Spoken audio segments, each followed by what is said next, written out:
Welcome to Wisdom of the World. Today I'm in France, I'm still in France, in the Provence, and I'm going to tell a story from southern of France, which is about old age.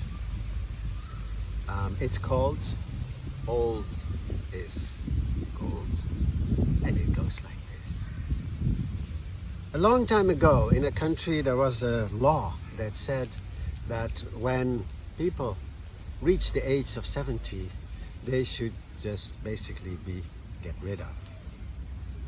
After all, they were, there's not much pleasure in life after you're 70 years old, and you're basically just a burden to society. You're not very useful to society. Your eyes don't work so good, you start to hear less and less, your legs won't carry you. Basically, what fun is there actually to be alive after 70? So many people who are sort of following in nature, pretty fatalistic basically, didn't oppose and just sort of went along with it.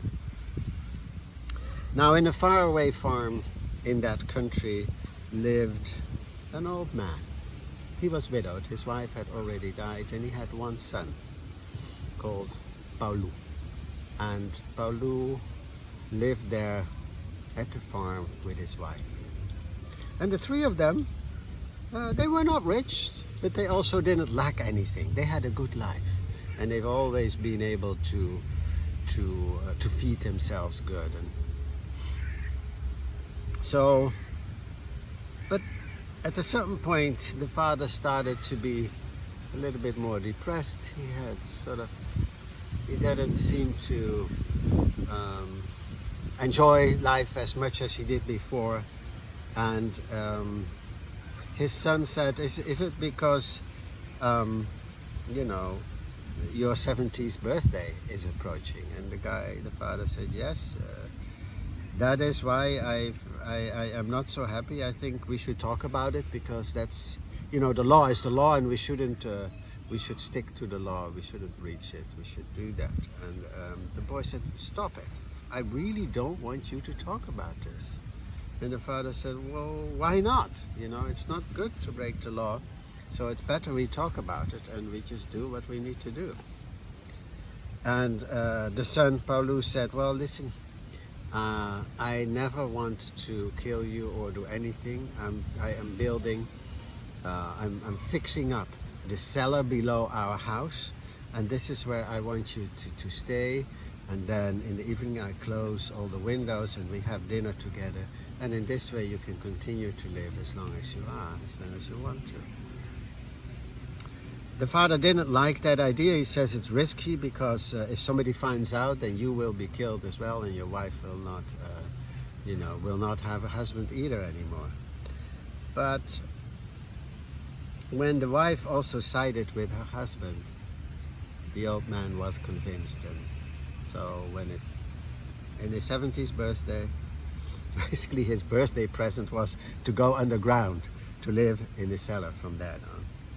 And they lived like that for a couple of years, and then the summer came and the king announced that he would give a reward of 1,000 gold coins if anybody could bring him a piece of wood that was neither straight nor crooked. And everybody was thinking and thinking and thinking, and the father asked the son, he said, you've been into town, what's the latest news? And the son said, well, this is what the king is asking to do, and he will give a nice reward.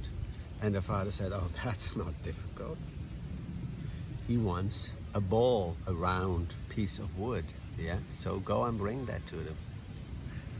And so the son listened to his father, and next day went to the king, and he was wearing his real farm outfit, and so was his donkey, and they were led into this big courtyard, which was very slippery with all these sort of stones in there, and he fell, and his donkey started to make a lot of noise, and the king said, oh, what is that racket over there? And it said, oh well, this is this farm boy who has something for you. So the king went out and said, okay boy, what is it that you bring me? And he showed him, actually he had brought several round balls of wood. And he said, the king said, that's exactly what I want, thank you.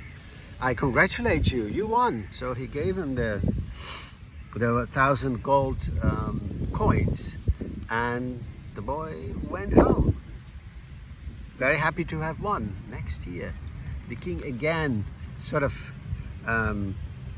wrote out a competition and says, anybody that can bring me a bouquet of 1,000 flowers will also be paid 1,000 golden coins. And his wife said, my goodness, there is not even that many species of flowers in this here around here, and by the time you have brought it to the king, the flowers will have wilted, so this is impossible. But the father said, bring him, go to your apiary and bring him the finest honey that you have. Bring him a big bowl of that. And so the boy did. He went and got some honey, fresh honey, and he brought it to the palace. And this time he had sort of good walking shoes so he didn't slip in the courtyard. And the king said, oh, Paulu, it is again you. And he says, yes. So what is it this time that you have to give me? And Paulu gave him the pot of honey. And the king said, God, your honey is really good. Again, you have won. I invite you to a royal dinner. So Paulu was sitting there, didn't know what to say, felt totally shy at this big table with the queen and the princesses and everybody there, and this super fancy meal. But at the end of the meal, the honey was also served, and the little princesses just totally loved it. They couldn't get enough of it. So Paulu came home with the 1,000 golden coins, and told the story. His wife even got a little jealous because, you know, he got to have that beautiful dinner, palace. And the father was just happy that his son, you know, had returned safe and sound. Next year, same story. Except this year, the king said, well, I will give the reward to those who bring me, who actually know who their best friend is and their worst enemy is, and bring them to me. So even the father said, oh, this year the king has had a really difficult one. I have to think about it. But by the time dinner came, he had figured it out, and he waited to tell his son till his wife had gone to sleep, and he said, tomorrow morning, go to the palace and take your wife with you and also your dog. When you come in front of the king, kick the dog and slap your wife. That's all I'm going to tell you. So the boy went to the palace with his wife, who was very happy because she thought, oh, maybe I also get to eat, you know, have dinner with the king. And when they were in front of the king said, wow, did you come again to win? And the boy didn't answer, but he really kicked his dog. And the dog immediately yelped and then ran away a little bit, but then immediately came back, licking him. You know how dogs are, they just want to please you. And then he went up to his wife and he slapped her in the face. Immediately his wife said, oh, I know, you want me dead because you're afraid that I'm going to talk on you, that I'm going to tell the king about the fact that you have illegally held your father in the cellar of our house for the last 3 years. And then the king said, what's that? What's that story? And then Paolo said, yes, that's correct, Your Majesty. I have not killed my father when he was 70 years old. Instead, I have, you know, made a place for him in the cellar, and that's where he's been all along. And I have no regret. And he says, as a matter of fact, it is my father who has given me the counsels that have made me win the rewards over the past 3 years. And he has always taken care of me, he's always comforted me. I love my dad, that's why.